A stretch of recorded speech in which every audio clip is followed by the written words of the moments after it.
अपना जेवर तब चली दहाड़ी जारी के गमछिया कजिला रंगदारी रे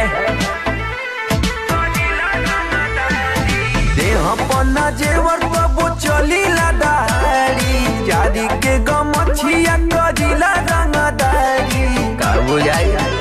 हथियार के बरांड अम्बेस्टर हई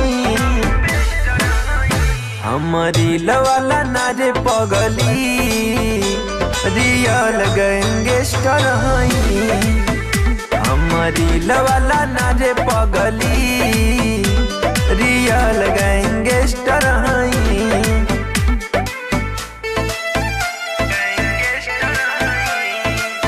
म्यूजिक बाय अमन रॉय।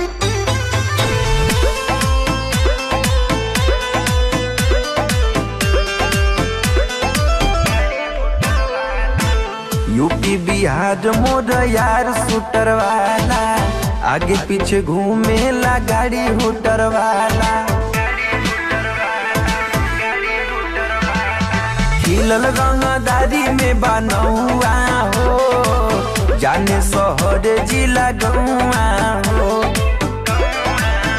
हम करेंट हई नहीं कोनो चेस्टर हई हमारी लवाला नारे पगली रियल गैंगस्टर हई हमारी लवाला नारे पगली रियल गैंगस्टर हई